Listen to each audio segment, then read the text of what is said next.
Mayoral Memo with Matthew Dickerson from Dubbo Regional Council.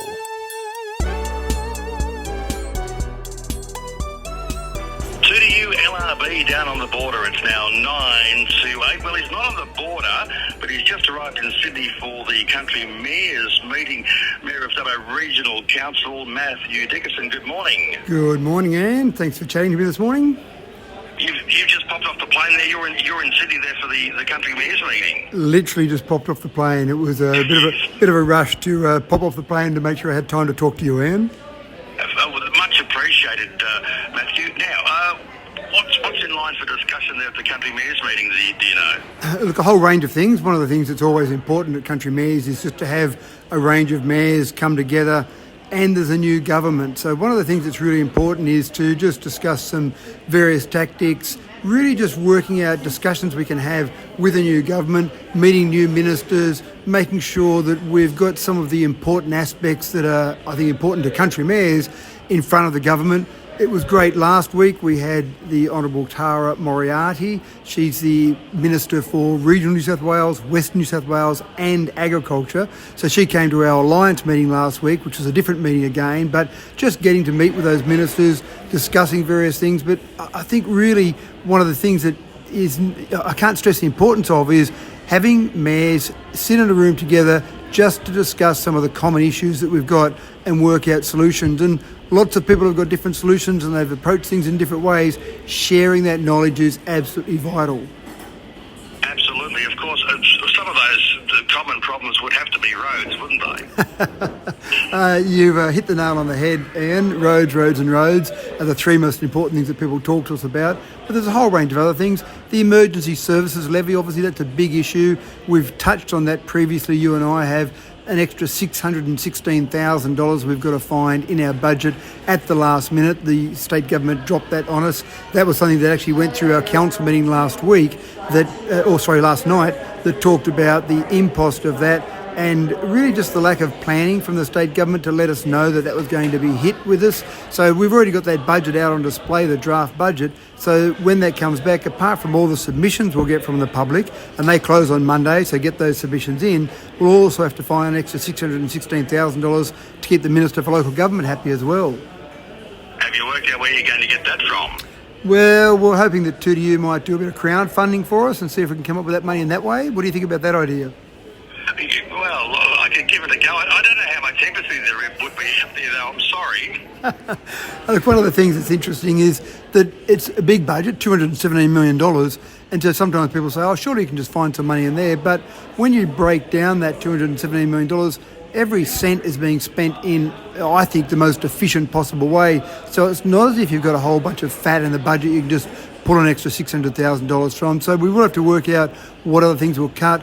Often it will be pushing back projects, might be road repairs that we might have to push back. So it really depends on where councillors see that we should take that money from, but we have to pay it, there's no question about it.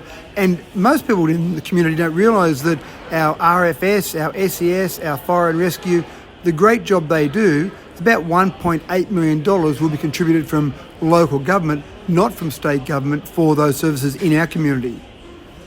So as well as roads and, of course, the emergency services levy, is there anything else that's sort of bubbling around at the moment as far as local government is concerned? Certainly, if I look at last night, the discussions we had at council last night, there was a notice of motion put forward in relation to the voice. Now, the voice is obviously something that's not specific to local government, but we're all part of the community, and this will be a big item in our overall landscape in terms of our political landscape coming up. What went through council last night was the idea that councillors should encourage and help education about the voice. We're certainly not taking a position in terms of encouraging the community to vote yes or no. What we are doing is taking a position on making sure people are educated and making sure people are registered to vote so they can actually participate in that democratic process.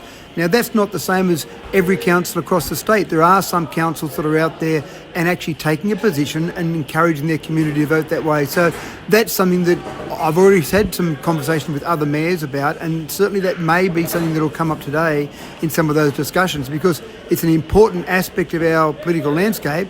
What's the best approach to it? Well, different councils will take different approaches to it.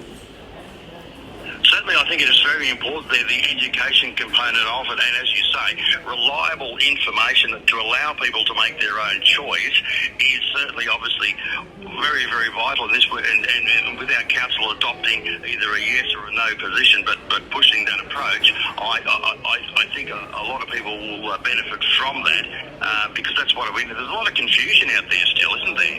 A lot of confusion about it and a lot of discussion about it in general terms. So again, I'm not saying that other councils have got it wrong and we've got it right, but I like the approach that we took last night. Again, there was a notice of motion that was brought forward by a councillor last night, by Councillor Pam Wells, and then there was a good discussion about it last night, and we'll see more play out because there'll be a workshop that we'll organise. That was part of the notice of motion last night.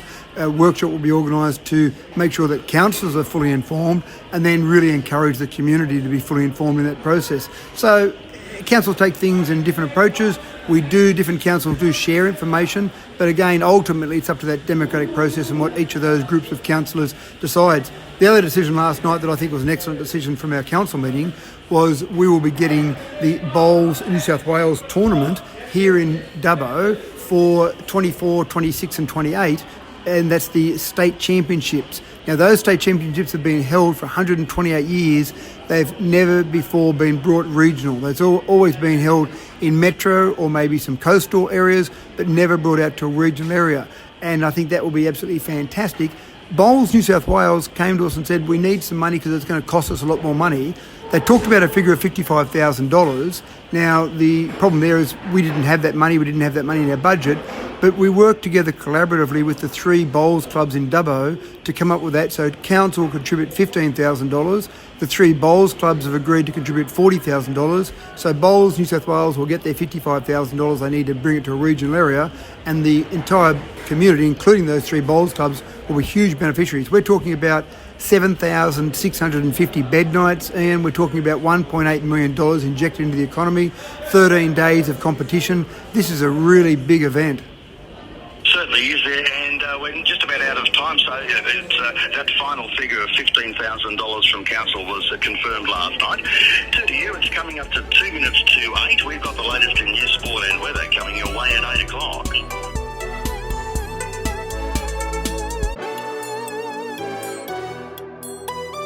Mayoral Memo with Matthew Dickinson from Dubbo Regional Council.